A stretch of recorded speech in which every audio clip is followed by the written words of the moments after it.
kapamilya, anong dapat gawin kapag may magandang ginawa sa'yo ang iba? Di ba dapat magpasalamat ka? Correct ka dyan. Pero anong gagawin mo naman kapag may ginawa kang maganda sa iba, pero hindi nagpasalamat? Nako, problema yan. Good news, mamaya pag-uusapan po natin ano magandang dulot sa ating buhay kung tayo ay marunong magpasalamat. Sa ating episode na, Thank you very much! Pag-uusapan din natin ang mga bagay na dapat nating gawin para magbago ang ating buhay. Okay, simulan po natin ang ating programa ng Tulong Pampagana dahil paniniwala po namin, one idea can change your life or one story can change your life. Ang Tulong Pampagana story natin ngayon ay hatid sa inyo ng Euphoria Noy Pizza West Covina. They're offering Filipino-American Buffet, a new experience of flavors.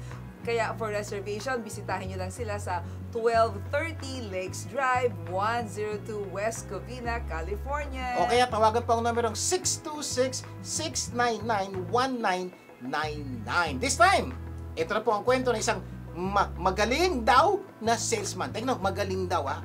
Kaya makinig po kayong puti. May isang door-to-door na salesman ng vacuum cleaners na nagpunta sa isang bahay sa bagong housing estate. Naku. No? So, ginawa niya, kumatok siya. Alam mo yung mga I'm gonna knock on your door. Diba? Ring on your bell. Oo, Okay. so kumatok sa pintuan ng isang bahay at pinagbuksan naman ng isang babae. So, bago pa man magsalita ang babae, pumasok na. Na ba? Tindi. Sa living room yung lalaki at naglagay siya ng mga dumi ng aso sa carpet. Aba, matindi. Oo, sabi niya, Madam, kung itong fantastic appliance ay hindi kayang linisin ang lahat ng dumi ng aso, kakainin ko ang lahat ng dumi. Nako. Sabi naman ng babae, Hoy, gusto mo lagyan ko pa ng tomato sauce yung dumi ng aso? Aba? Kasi kalilipat lang namin at wala pang electricity. Nako, patay kang Ngek, bata ngek, ka. ngek. Siguro tanong, ano matututunan natin dito? Alam niyo po, napakaganda po yung matututunan po natin dito na pwede natin gamitin sa pag-relate o pakikisama natin sa mga tao na kapaligid sa atin. At pag naunawaan niyo po ito, sigurado po mag-i-improve ang inyong pagsasama. Lesson number 1. Assumptions almost always lead to destruction. Ayan, yan po ang nangyari kay salesman. Inassume niya, may kuryente yung bahay. Kasi Oo. sigurado siya yung kanyang vacuum cleaner is maayos, talagang malilinis yan. Ang problema, yung assumption niya, mali. Kaya nga po, minsan akala ko meron eh. Yung pala, wala. So ngayon po, napilitan siya kainin yung dumi ng aso sa Yes! side. Bakit po? Kasi nag-assume siya. Ang problema, yung assumption niya, medyo kapos ng konti. Correct. Eh, hindi pa nga pinapapasok, pumasok na eh, di ba? Oo nga, no? Kasi minsan, di ba may kasabihan na walang, ano yung akala? Walang akalang tama. Oo.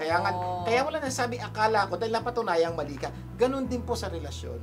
Kung minsan po, kaya tayo nagkakaroon ng hindi magandang pagsasama, akala ko galit ka sa akin. Kaya kumante ko sa'yo. Nako, delikado yan. Akala ko sinasadya mo. Ay, hindi naman pala. Napasin niyo po, yung Akala mga ko libre, kinain ko lahat. Sabi niyo po yung akala, nangyayari lang yan pag napatunayan mo mali ka. Pero prior sa akala, you assume tama ka. Ay, nako, galit yan. Yun po, yung bago. Pero pag napatunayang mali, doon ka lang nag-aakala. Kaya po, sinasabi natin, hanggat maaari, huwag tayong mag-aakala. Kung pwede, hanggat maaari, itanong natin. Kung di ka sigurado, palagi natin sabi, if you're not sure, ask. Don't guess. At If pag you're in nag-guess doubt, ka, yes. problemang malaki. Ganon din po sa relasyon. Kung meron ka tingin mo problema, mag-usap kayo kasi para maiwasan po yung mga wrong assumption na pwedeng sumira sa inyong relasyon. Yan tuloy, napakain tuloy ng dumi ng aso. Dinagdagan pa ng tomato sauce. At least, May sumarap-sarap ng flavor. konti. Di ba? Lesson number 2, when in doubt, don't assume, ask. Ito yung sinasabi mo. Kasi we all make maraming assumptions, di ba? okay. Because we don't have the courage to ask questions. So, ganito po. May mga pagkakataon, hindi ka sigurado. Better sana huwag ka mag-assume. Kasi pag hindi ka nag-assume, wala kang problema. Oo. Pero kung talagang kailangan mong malaman yung ibig sabihin o talagang nangyayari, that's the time you ask questions. Take note ha, hindi nyo kailangang magtanong kung hindi ka naman nag-assume. Correct. Now, kung malapit ka nang mag-assume at tingin mong baka sumabit yung assumption mo, diyan papasok ang step number 2. It's better to ask. Tanongin mo, ate, mama, kuya, misis, husband, wife, meron ako nakikita ganito. Tama ba yung aking pananaw? Tama ba yung aking pakiramdam? Tapos sabihin, ano? Nawala lang ako sa sarili ko dahil mainit ang ulo ko kanina dahil dami nangyayari. Pero, hindi kita pinansin, hindi totoo yun. Hindi lang kita napansin. Iba yung hindi kita pinansin, hindi kita napansin kasi nga, ang dami kong iniisip. Kaya napaka-importante meron tayong courage, no, to ask questions so that we will not lead to destruction. So yun po, pag medyo hindi ka sigurado, pwede magtanong. Number 3, assumptions are termites of relationships. Ano ba yung termites? Termites, yung mga anay. Anay, oo. Ang anay po, ito para maintindihan, ang anay po, normally hindi nyo nakikita. Makikita nyo na lang yan pag malaki na po ang sira. Oo. Ganon din daw po sa relasyon. Ang relasyon daw po, yung assumption, termites yan na parang kumakain ng konti sa inyong relasyon. Hinala ka ng hinala. Pero Oo. hindi nyo nakikita. Pag lumaki na po yan, wala na kayong magagawa. Ibig sabihin, babaksak na yung bahay, babaksak na yung relasyon. Kaya ang payo nga po namin ni Mama Evelyn, huwag kayong magkaroon ng termites. Ibig sabihin, don't stop making assumption. Stop. No. Stop making Stop assumptions. making assumption. Yes. Okay? Ibig sabihin po, siguro ganito, huwag mo sabihin ganun. Okay? Mas maganda, itanong mo na lang. Kasi Okay. lalala, yung maliit na bagay, naku siguro, lumabas ito. Naku siguro may kasamang babae ito. Naku siguro, so kakasiguro mo nagbi-build up. At pag nagbi-build up, parang isang araw babagsak na lang yung bagay. Yung mga siguro mo na hindi naman totoo, one day, magmumukhang totoo na mahirap nang baliktarin kasi sa feeling mo, ang dami ng Layers, ebidensya, yes. ang dami ng nangyari ito. Yung pala, karamihan doon, siguro. So, ingat po dyan, huwag pong magkaroon ng anay sa inyong relasyon. May problema, magtanong, mag-usap, mag-communicate. And importante, do not assume. Kaya hanggat maliit pa, nako, patayin na. 'Di ba? Hanggat maliit pa, wag nang palakihin yung apoy, 'di ba? Lesson number 4. The most dangerous assumptions are the ones you don't even know you're making. Yan. So may mga pagkakataon po, nag-a-assume ka, pero hindi mo alam nag-a-assume ka. Siguro, Na pala. kailan nangyayari yun? Nangyayari po ito pag meron ka ng habit of making assumptions. Diba? Ay siguro.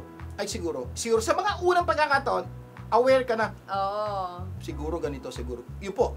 Pero pag masyado ka nang sanay nakakasiguro, hindi mo na alam na ikaw ay making assumption, pero nagagawa ka rin pala na assumption, na naku, matindi po ang ganitong sitwasyon sa buhay na makakasira po ito dahil talaga po yung assumption na problema na. Yung paulit-ulit na pag-assume, problema na pong mas malaki. Oo, baka unconsciously hindi mo alam, nag-a-assume ka na. Nako, ingat kasi baka lumaki at makasira ng maraming relasyon.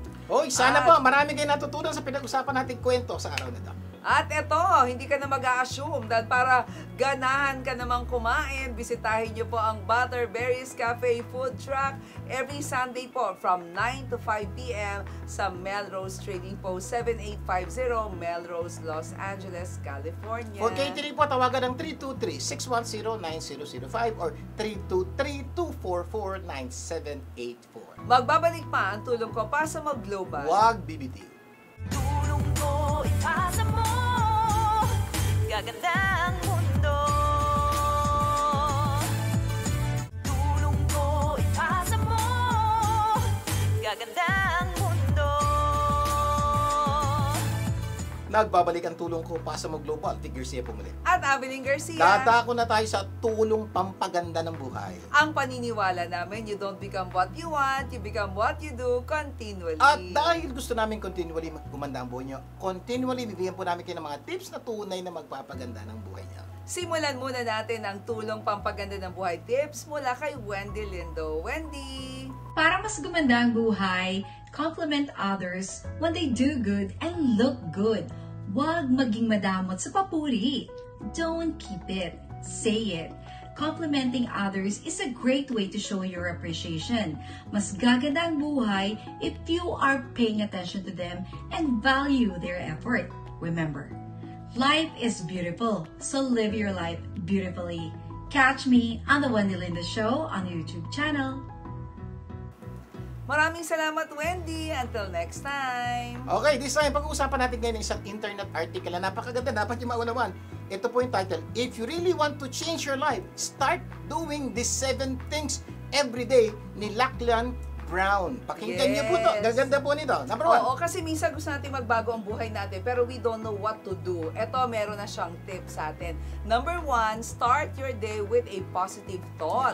Kasi essential to start your day with yung positive, di ba? Yung bang hindi ka negatibo. Make sure you begin each day with mindset na magsiset ng tone for the rest of the day. Yan. So, ibig sabihin, pag-isip pa lang sa umaga, huwag mo na kayo mag-isip ng mga problema. Isipin mo na yung magagandang bagay. Sample, uy, nakatulog ka na mahimbing kagabi. Yes. Okay. Lord, salamat, nagising pa ako ng umaga.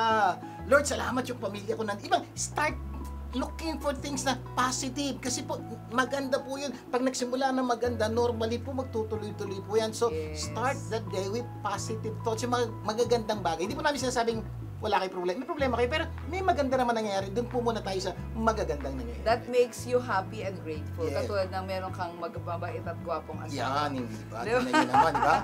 Okay lang. Sabi- Okay, game mo. Sabi nga ng saying, di ba, waking up on the wrong side of the bed can set a negative tone. Para sa mo, oy, I woke up at the wrong side. Naku, negative daw yon. Itong small habit takes only a moment but can make a difference in building a happier mindset. So start your day with a positive Ako po, thought. ito po normally ginagawa ko. Pagising ko pa lang, ang una-una kong gagawin, I put my hands together. Ito po, every morning, pag dilat ng mata ko, I start praying and thanking God for the nakatulong ka ng mahimbing. Tapos po, yung nag-pray ko na kagad na God will be with me the entire day. Yun pa lang ko, that's one way to start your day. Tama po, positively. Just thanking God. When was the last time you wake up in the morning and start praying and thanking God? Kung hindi niyo pa ho nagagawa, start doing it. Promise, it will make a lot of difference. Number 2, create a simple morning routine. Ano yun? Yung every morning, di ba, right after positive thought, mag-spend ka daw ng few minutes ng stretching, o kaya mag-enjoy ka ng healthy breakfast, at planuhin mo ng maganda yung araw mo. Parang you're looking forward to something. Yung iba nga, sabi niya, mag-quick jog lang, or magbabasa ng Bible, di ba? Or isang chapter ng libro, and have a cup of coffee in silence. So, ibig sabihin po, dapat po, pag-isip mo sa umaga, may plano ka na. Ako po, the moment, tapos ka mag-pray, start the day positively, I drink at least 2 glasses of water. Alam niyo bakit? Every time may naman akong 2 basong tubig, sinasabi ko sa sarili ko, I'll have a great day today. Bakit? Kasi po, base sa pag-aaral, drinking water, the moment you wake up, is good to your health. At dahil good to your health, sabi ko, di ba, normally we need to drink 8 glasses of water a day. Pag nag-drink po ako 2, feeling ko, 6 na lang. Bakit 2 na ako? So, it gives you something to look forward na tutulong sa inyo magkaroon ng magandang araw. Okay, number 3, embrace failure as a friend. Ano yun? Yakapin mo daw ang pagkasawi bilang kaibigan. Bakit? Kasi baka the day prior, medyo nabigo ka. O di pa pangit na yung araw mo. Pero pag in-embrace mo yung failure bilang kaibigan, baka gumanda ang buhay mo. Kasi failure is not something to be afraid of, di ba? It can be one of the most valuable teachers at pwede rin makatulong to sa atin para matuto tayo sa ating pagkakamali, mag-grow as an individual. Sabi ng maraming tao, sir, sabi niya, start the day positive. Hindi nga, sir, pwede mag-positive eh. Sabi ko, bakit? Kasi, sir, dami kong problema kahapon, ang dami ko hindi natapos sa project, ang dami ko hindi nasabit. So, paano ako magsisimula? Tama po yun. Now, ang aming tip number 3, embrace failure, hindi mo nagawa. As a friend. As a friend. Kaibigan na tutulong, gagabay sa'yo, magtuturo sa'yo. Pag ginawa mo yun, this time, kamali ako kapat, ano matutunan ko? Ay, hindi ko nagawa to. Ito dapat gagawin mo. Sa araw nito, gagawin ko. So, ibig sabihin, learn from it and start today. Itatama ko na lahat ng mali ko. So, positive.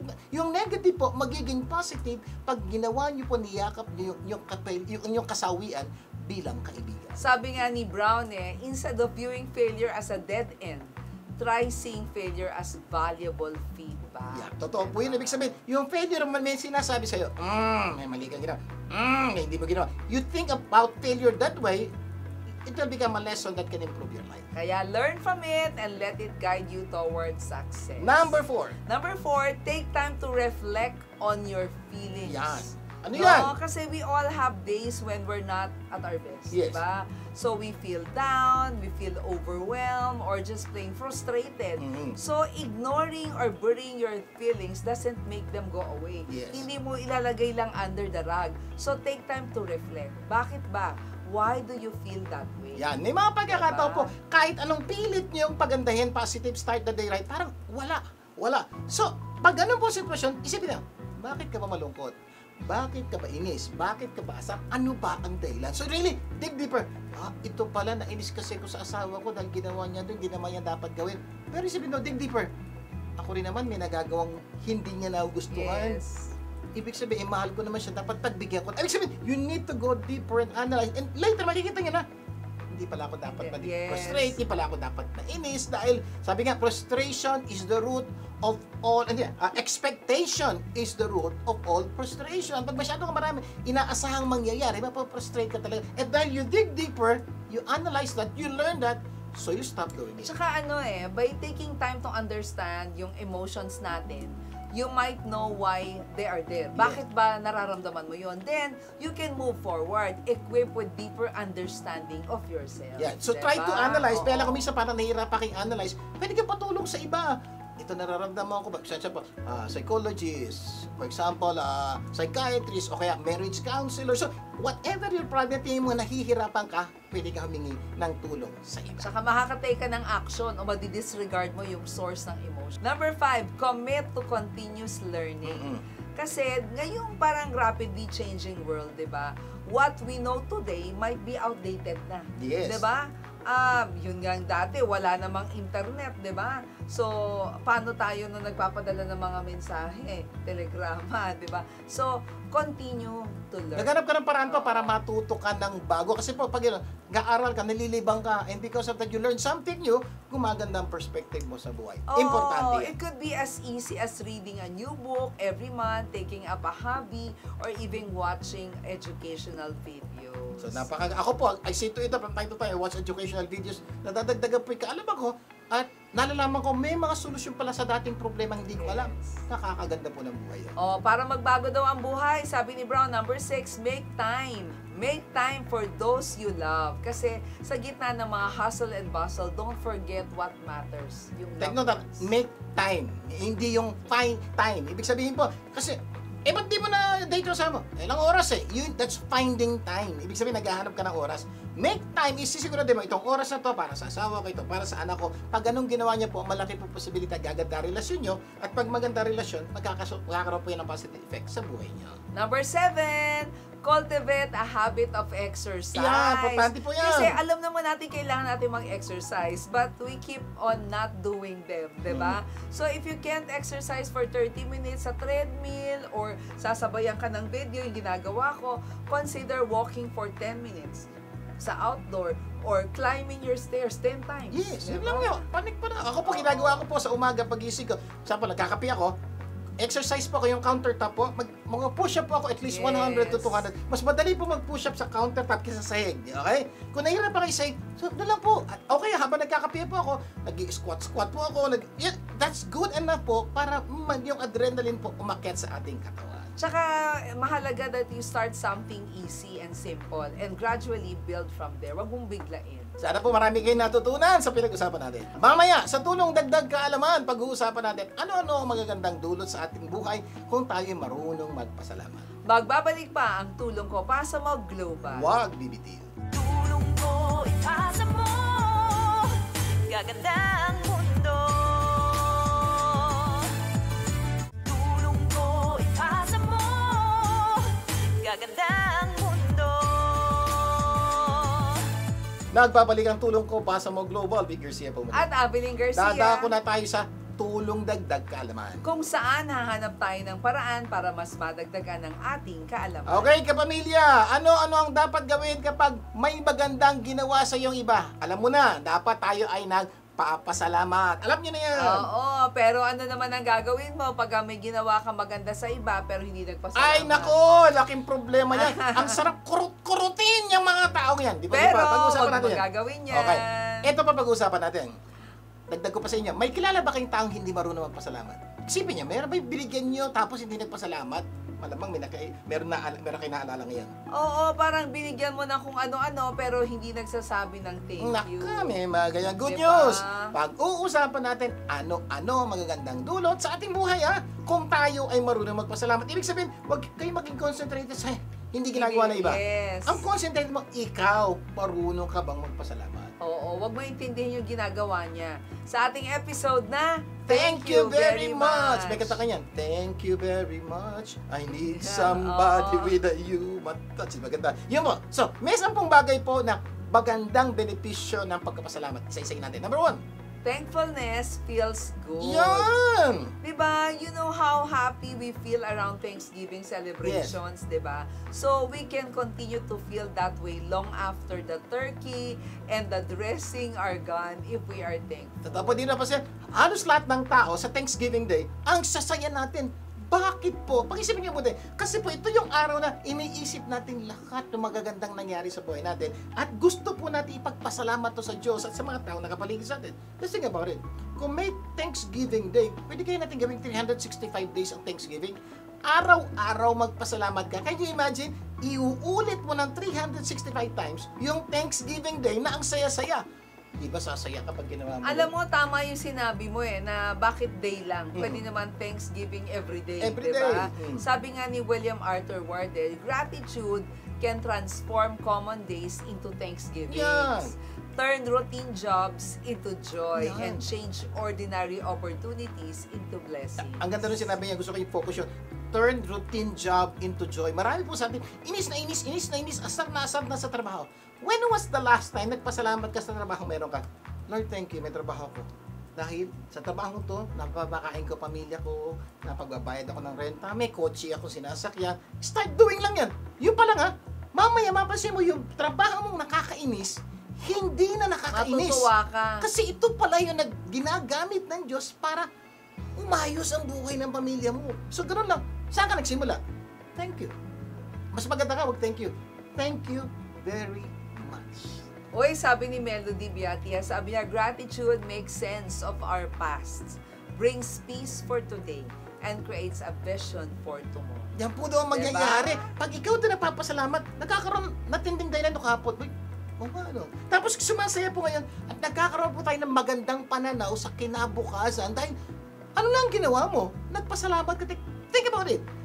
Thankfulness can solve your past, your present, and your future. So, ibig sabihin, please have the habit of thanking God, thanking the people around you every moment of your life. Not only Thanksgiving Day. Kaya if you want to feel good all the time, be thankful all the time. Kaya kami nagpapasalamat, grabe, sa 30 taon ng TFC. Yan. Diba? Na Congratulations! Oo, na patuloy na nagbibigay ng kaalaman, Saya. pag-asa, saya sa buong mundo. At ka rin po, nagpapasalamat sa inyo sa patuloy niyo panonood ng programang ito. Thank you very much. Okay, number 2. Thankfulness creates content. Ako po, ito po isang napakagandang pakinggan nyo. Promise po, ang ganda po nito. Kasi, sabi ni Rachel nga, in a heart filled with gratitude, there's no room for discontentment. Marami po sa atin kaya malungkot, kaya sirang buhay dahil bakit wala akong ganito? Bakit wala akong ganito? Bakit ganito buhay? Bakit ganito yung asawa ko? Bakit ganito yung biyerno? Ang dami nating bat. And kakasabi natin sa mga pangit na nangyayari sa ating buhay, lulungkot tayo. Look at this. When you start thanking, magkakaroon na, uy, salamat, meron akong ganito. Yes. Hindi ka na dapat meron ako nito. Wala nang dapat dagdagan na ganito. Wala nang ganun. Bakit? You are so thankful for what you have. You will become contented. And contentment is so crucial sa buhay natin para tayo sumaya.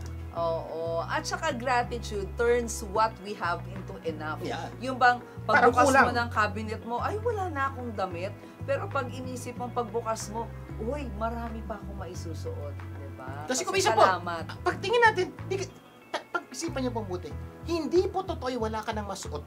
May damit ka, ayaw mo lang, okay? Pero when you start saying, Lord, thank you. Meron akong damit dito, nabili ko to 2 years ago, 1 year ago. become thankful. So, dahil makukontento ka sa damit mo, hindi ka na mag-aspire na dapat bumili ko ng bago. Yes. O, di ba? Ho, ang ganda po noon. May paliwanag dyan si Melody Beatty. Sabi niya, gratitude unlocks the fullness of life. Paano? It turns what we have into enough, di ba? And more. It turns denial into acceptance. Yes. Chaos into order. Confusion into clarity. It can turn a meal into a feast. Totoo yan. A house into a home. A stranger into a friend. Pag-isipan niyo po, lahat po na di mamabili, yung problema po natin. At ang sagot daw po, para maayos lahat yung problemang yan, magpasalamat ka lang. Na hindi ko alam ang problema mo ngayon. Wala ka sa pera, pasalamat ka. May pera nga konti na pwede mong gamitin. Yeah. Galit ako sa asawa ko, pasalamat ka, may asawa ka, may anak ka. Dahil sa asawa mo yan, nagkaanak ka. Marami pong pwede pagpasalamat sa problemang meron ka. And when you start thinking about that, sasaya ka na. Ano pong sikreto? Pasalamat ka kasi. Number 3. Thankfulness improves relationships. Ganda po nito. Makinig kayo. Kasi gratitude is the foundation of a happy relationship. Totoo po yan. Kaya nakaka-improve talaga. Kaya marami po sa atin, masama loob. For example, di mo napansin, kumisan, yung nanay mo, yung tatay mo, masama loob sa'yo. Tataka ka bakit? Kasi kuminsan, hindi na po natin na-appreciate yung mga ginagawa nila sa atin. Sa totoo lang, ikaw, when was the last time nagpasalamat ka sa nanay mo dahil inaalagaan niya yung anak mo? Kuminsan po nagiging routinary nila. Oo, Nandiyan naman si dapat nanay. lang. Dapat Oo. niya alagaan. Nandiyan naman siya. Sa amin siya nakatira. Dapat alagaan niya. Hello? But think about it. Kuminsan yung nanay mo, masama loob. Naalagaan nga yung apo niya, yung anak mo, pero deep inside malungkot siya. Bakit? Kailan ka huling nag-uwi ng Chicken Joy? O kaya ng Pancit Canton? O ng bibingka? Para bigay kay mami mo, sabi mo, Mama, thank you. Bakit? Thank you pala pag-aalaga ng anak mo. Ay, ng anak ko. Yung bang ilang, kung kaya nyo gawin to on a regular basis, magpapasaya po O, kay dali mo nanay. sa Euphoria, Noy Pizza, Oo, West eat Covina. all you can. Oo, di ba? Kahit, hindi naman diba? kailangan madalas, kahit once a month. Di ba? Correct. Isama nyo na yan. Parang feeling man lang ni nanay na na-appreciate yung ginagawa niya. At Oo. ano mangyayari? Yung relasyon nyo gaganda. Uy, naalala ko yung sinabi ni Oprah Winfrey, kasi di ba nag-i-interview siya, sabi niya, yung common denominator daw na nakita niya sa lahat ng mga ini-interview niya is that they all want to be validated. Totoo yan. Diba? So, we want to be understood. So, when we express gratitude daw for people, we not only meet their needs and lift their spirits, but we make them feel validated. And that improves the quality of our relationships with them. So, ano ibig sabihin mo na validated? Ibig sabihin, para i-confirm mo sa kanya tama'y ginagawa niya. And how do you confirm na tama'y ginagawa na sa mo? By saying, thank you, salamat, kapatid, kamag-anak, saying thank you.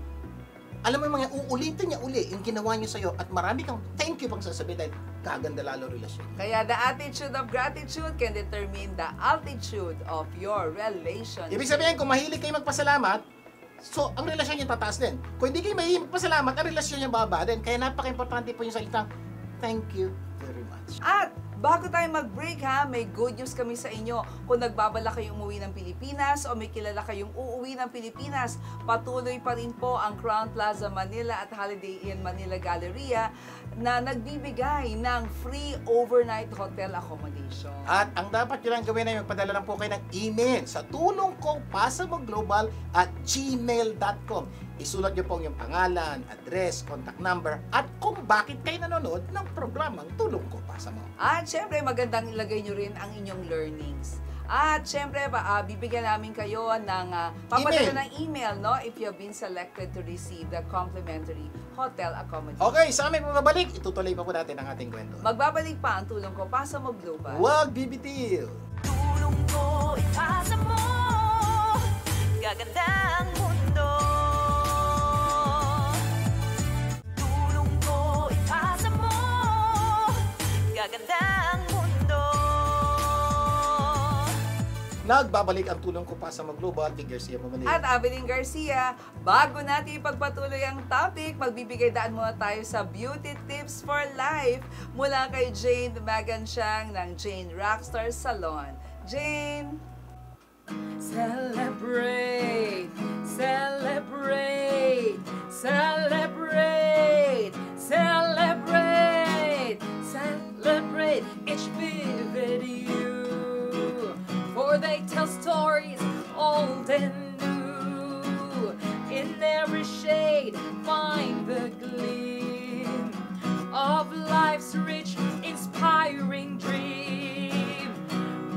and treasures deep as night. Mystery and magic in their flight. Chestnuts trance like autumn leaves, whispering tales the heart believes. Celebrate, celebrate, celebrate, celebrate, celebrate each vivid you. For they tell stories old and new. Yes, celebrate each vivid you. For they tell stories old and new. Here we go. Let your voice be heard by the way your hair speaks. A Jane Rockstar Salon. Yes, you can be home. Wow, ang ganda-ganda naman yan. Maraming salamat, Jane. Until next time.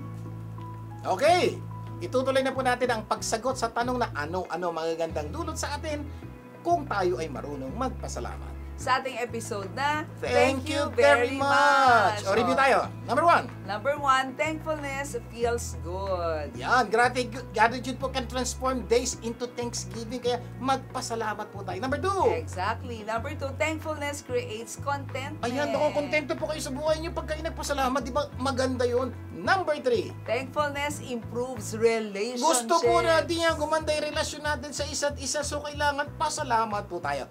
Number 4 na po tayo. Thankfulness keeps us healthy. What? Pati yung thankfulness, healthy. O, makinig po Kasi, kayo. Research po to. alam mo, sabi ng pag-aaral, yung feeling of thankfulness have tremendous positive value in helping people cope up with daily problems, no? Especially sa stress. Sabi nga ng University of California na si Davis, sabi niya, kakaiba daw ang nagagawa nun sa ating buhay. He goes on to explain that gratitude and optimism can even boost our immune system. So isipin niyo, pag mahilig na tayo magpasalamat, magiging healthy tayo. Malalayo tayo sa sakit. Bakit? Siguro, paano nangyari yun? Pakikita ko lang sa inyo. For example, pag ikaw mahilig ka magpasalamat, ganda relasyon, no? So walang ganong stress ng relasyon. Tapos dahil mahilig ka magpasalamat, kontento ka, wala ka inaasam ng mga bagay na hindi mo kaya abutin. So yung stress, bababa.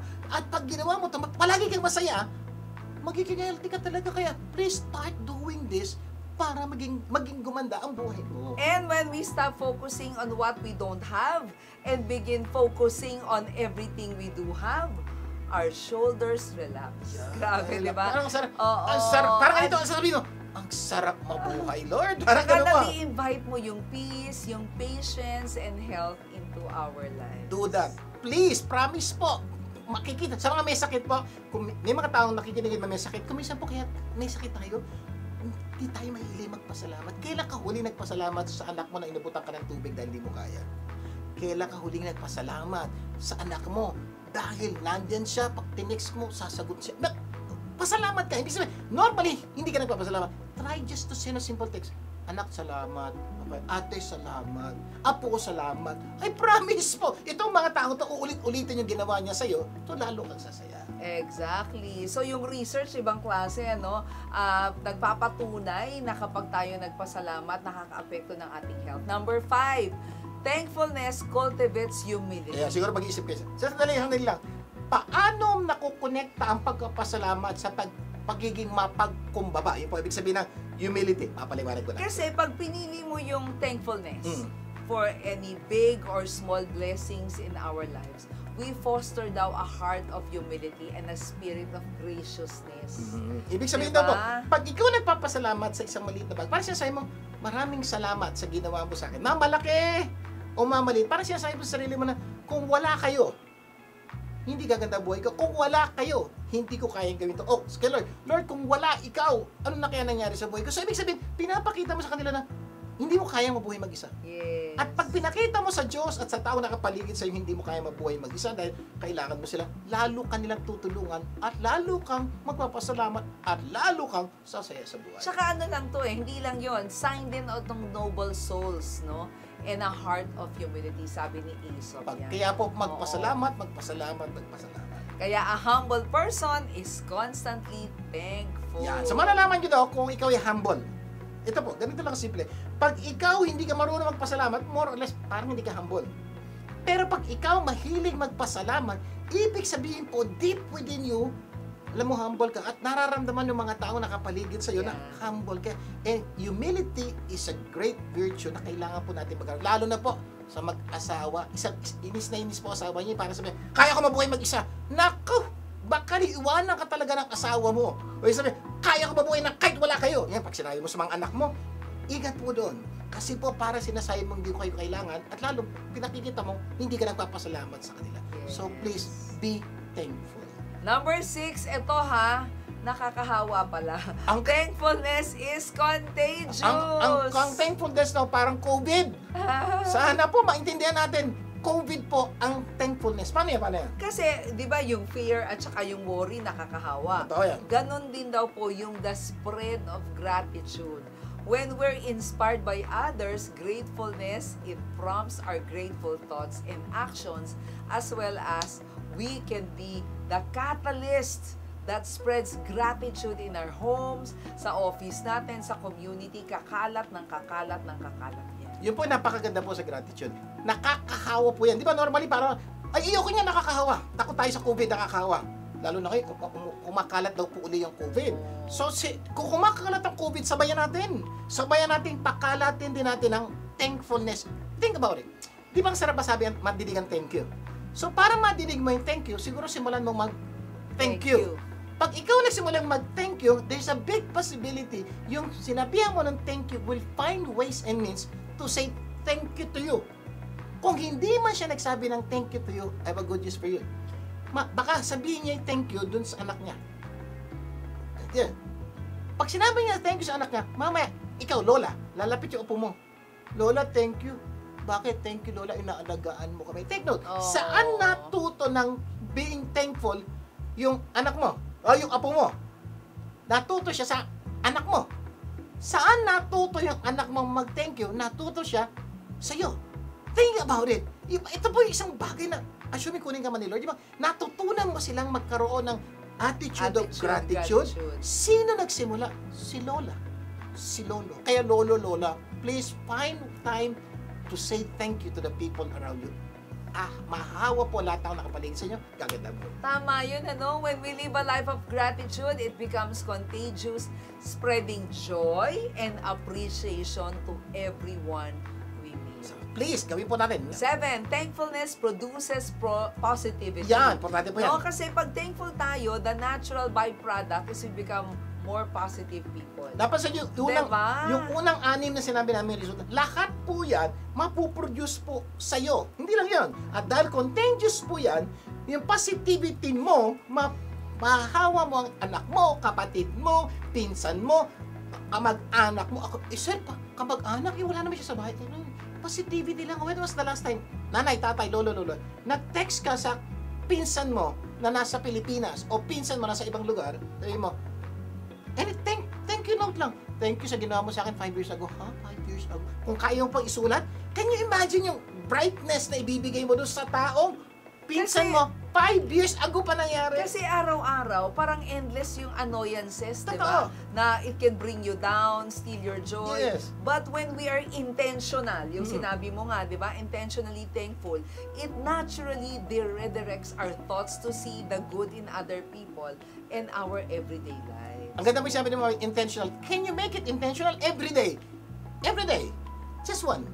Think of somebody who did good to you. Good to you. Sa buong buhay mo, wala nang pinanganakan. Araw-araw isa lang. It can be a year ago, a month ago, a week ago. Try to think and text. I promise po, marami kayong magiging ka-textmate. Bakit? May text back yun.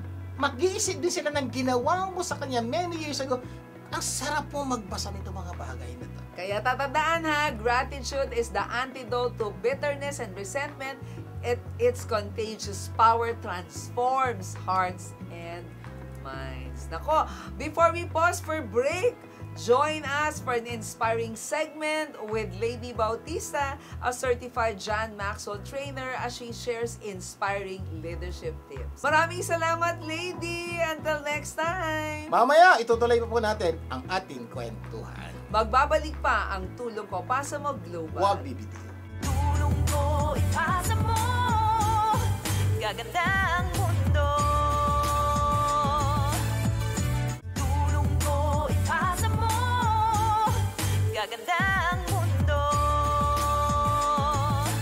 Nagbabalik ang Tulong Ko Pasa Mo Global. Big Garcia po muna. At Abilene Garcia, bago natin ipagpatuloy ang topic, magbibigay daan muna tayo sa usapang life insurance mula sa Outstanding Living Benefits Specialist na si Gina Criste. Gina! Kapamilya, nandito na naman ako. Are you ready for the unexpected?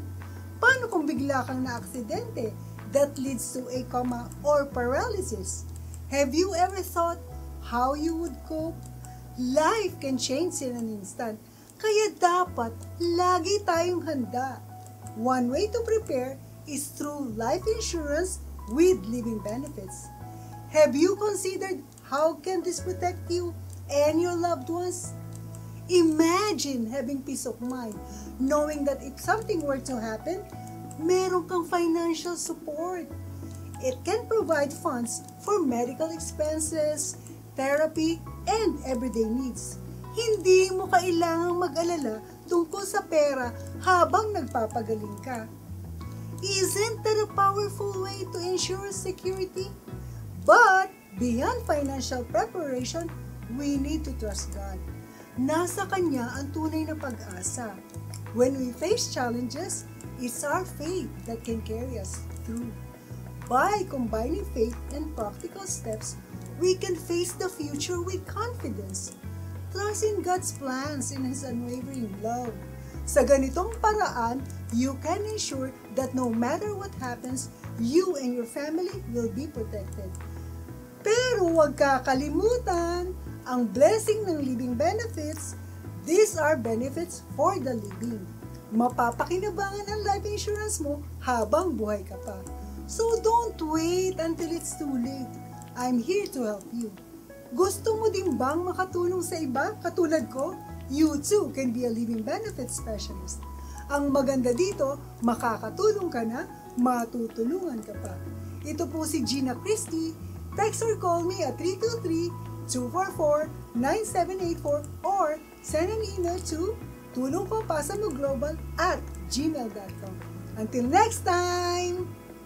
Maraming salamat, Gina. Until next time. Okay, tutuloy na po natin ang pagsagot sa tanong na ano-anong dapat gawin para matuto tayong magpasalamat o mga Yes. benepisyo ng pagpapasalamat. Sa ating episode na, Thank you very much! O, review tayo. Number 1. Thankfulness feels good. Number 2, thankfulness creates contentment. Number 3, thankfulness improves relationships. Ganda po yan. Number 4, thankfulness keeps us healthy. Di ba? Ang ganda niya. Yes. Number 5, Number 5, thankfulness cultivates humility. ang ganda rin po niya. Number 6 po, thankfulness is contagious. Nakakahawa yan. Yes. At number 7, thankfulness produces positivity. Okay, number 8 na po tayo. Ano yung pwede Number pa? 8 na, thankfulness promotes generosity. Ito po, pakinig. This is very Oy, nice, very maganda yan. beautiful. Kasi when we are thankful for what we have, Mm-mm. we can hold our blessings with an open hand and freely give to others. Kasi thankful ka sa blessing mo, di magbibigay ka. Totoo po, pag Diba? ikaw marunong magpasalamat, normally, marunong kang magbigay. Oo. Kasi bakit? Nagpasalamat, may nagbigay sa'yo. Thank you. So, malalagay mo sa isip mo, wala naman ako nito kundi ako binigyan niya. Oo. At dahil binigyan niya ako, tulong niya, pasa Pasa ko. ko. So, doon papasok po yun. Nagiging tulong ko, pasa mo. So, ikaw magbibigay sa iba. So, magkakaroon po ng cycle of generosity. That's what happened pag po kayo ay thankful. Ang galing magbigay kasi ikaw ay binigyan. And when we realize how abundantly we are blessed, we can confidently and joyfully become a blessing to others. Yan po yung salitang blessing normally, naiintindinig po natin yan. Pag bine-bless tayo ng Diyos, di ba? Bless you. So think about it, when was the last time nagpasalamat ka sa Diyos? At normally, pag ikaw nagpasalamat sa Diyos, Lord, thank you sa mga binigay mo. At dahil binigyan ka ni Lord, again, it You will can't help. urge you to give it away. Di ba merong bibigyan. kantang, so much, I can't contain it. You need to give it away. That's what will happen if you have the heart of gratitude.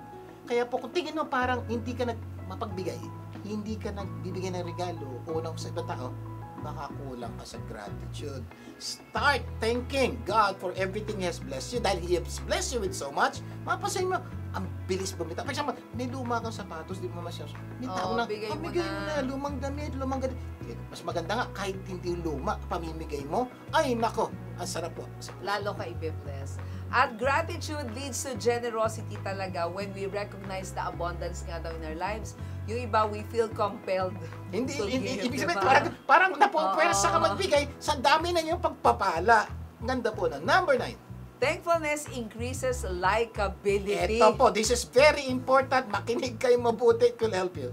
Sabi nga, it is fair to say no one wants to be around an ungrateful, entitled individual. Yet, we are all enjoying spending time with grateful, down-to-earth people. Dagdagan ko pa, no one wants to be with a grouchy person. Oo. Yung mainitin ng ulo, yung nakakainis, yung nakakagigil, yung sumpungin. Ayan, ako yung mga di ba nakakagigil, makasama tong mga tao ito. Ayaw natin kasama, kaya siguraduhin mo hindi kayo yun. Bakit? Hindi kayo magustuhan ng mga tao. Di ko mapasin, bakit may edad na ayaw bisitahin ng apo niya, ng anak niya, grouchy. Yung pang, ang kasaya-saya mo nung dumating pag-alis mo, inis ka eh. Bakit po? Kasi nga po, ayaw nila ng mga tao ganito. Pero, pag kayo thankful, ang sarap niyong daputan, ang sarap niyong bisitahin, ang sarap niyong bigyan. Bakit? Likeable po kayo kasi mapagpasalamat Tsaka pag kayo. grateful ka nga daw, people see you in a positive light. Yes. Diba? And they naturally like you and want to be around you. Totoo yun. Gusto ka laging kasama. Alam niyo po, kami po, nagtataka na rin po kami from time to time po, may kakatok na sa bahay namin. O bakit? Nagluto ako ng ganito, bigay. Ay, thank you. Tapos, kakatok. O bakit? Kumain ako sa isang restaurant, pagkasarap-sarap. Naisip ko kayo, kailangan matikman nyo rin to. Alam niyo bakit? Dahil po, thankful tayo, may mga tao palagi tayong naaalala. Nakakatuwa talaga. At dahil po doon, kasi, nagugustuhan ka ng maraming tao. Bakit? Mahilig ka magpasalamat. So please do that, please do that. And number 10, thankfulness displays God's character. Ay, nako, ganda po nito. Oo, the Bible is full of passages about gratitude and thankfulness. Ang dami-dami. At ginamit po yun in commands, sa parables, paging sa prayer. Kasi this quality is important to God. So, when we actively practice gratitude or thankfulness, we become more of whom God created us to be. Totoo po. Gusto niyo pong maramdaman ng ibang tao na kapaligid sa iyo na tunay na may Diyos. Matuto po tayong magpasalamat. Kasi every time you say thank you, for example, salitang, thank you Lord. Yung mga nakikinig, ba't ka nagpapasalamat ka na sa isip ko? Hindi na tatanungin yan. Pero sa isip nila, oo nga, no, ako rin, dami pagpasalamat na binigay sa akin si Lord. So, bigla po yung pagsasabi nyo, thank you Lord, nagpapaalala dun sa kasama, kausap po, for Him also to be thankful to God. Yes. Because God has blessed us with so much and we should be thankful to God. So nangyayari po yung character po ng Diyos at tinuturo sa atin Ang na be dinidisplay thankful. mo. Napapakita mo sa kanila at dahil contagious, matututo rin sila Tsaka magpasalamat di sa ba, Diyos. maging sa Bible, di ba, pag binasa mo, nakalagay, di ba, rejoice always, pray continually, give thanks in all circumstances, for this is God's will for you in Christ Jesus. So yun po ibig sabihin, Diba? ang sabi po ng Diyos, matuto tayong magpasalamat sa lahat ng bagay. Take note na, in all circumstances. Circumstances. Ano ibig sabihin ng sir? Maganda, pasalamat. Mapangit, magpasalamat. Ito po problema ko minsan natin. Marami na pong maganda nangyayari sa atin ni hindi tayo marunong magpasalamat. Correct. Problema malaki yun. Pero sa mga taong marunong magpasalamat sa magagandang bagay, okay po yun. Pero may isa pang tinuturuan Diyos. Kahit daw po hindi maganda ang nangyayari sa buhay natin, matuto tayong pagpasalamat. Paano nangyayari yun? Kasi po, even sa mga pangit na nangyayari, may maganda tayong matututunan. May dahilan ng Diyos ba tayo pinapadaan dyan? Dahil po, pwede yan ang magpabago, magpaganda ng ating buhay, ating kinabukasan, at relasyon natin sa mga taong nakapaligid sa atin. Kaya patuloy ho kami nagpapasalamat sa lahat po ng sumusuporta po sa amin sa Tulong Ko Pasa Mo.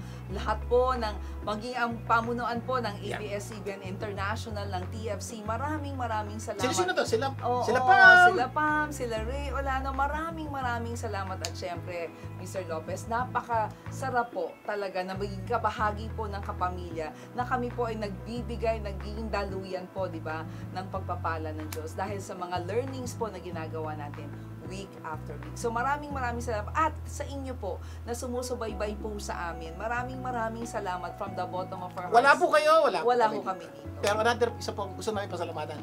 Lahat po ng mga sponsors namin na patuloy na sumusuporta sa programa ito. Maraming salamat. Kaya po hiling ko po sa mga nakikinig at nanonood ng programa ito, kung kaya nyo pong suportahan yung mga taong tumutulong po sa amin sa programa ito. Dahil kung wala po sila, wala kami. At kung wala kami, wala rin po kayo mapapanood dito. Kaya po, maraming salamat sa inyo. Sana marami tayong natutunan sa ating pinag-uusapan ngayon. At next week, mas marami pa tayong pag-uusapan na tunay na makapaganda ng inyong buhay. Closing prayer tayo.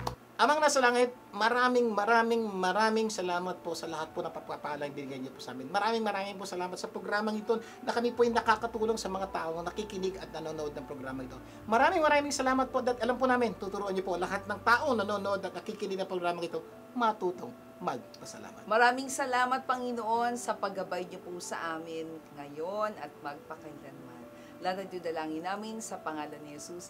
Amen and amen. Laging tandaan ha, kung ano man ang naitulong ng programang ito, ipasa mo naman sa iba. Imbitahin niyo po mga kapamilya na tumutok sa programang ito sa susunod nating pagkasama. At sama-sama nating pagandahin ang ating buhay. At ng mga mahal natin sa buhay. Ako po ang iyong kapamilya, Vic Garcia. Ako naman po si Avelyn Garcia. Laging tandaan, sa Tulong Ko Pasa Mo Global, Gaganda ang mundo.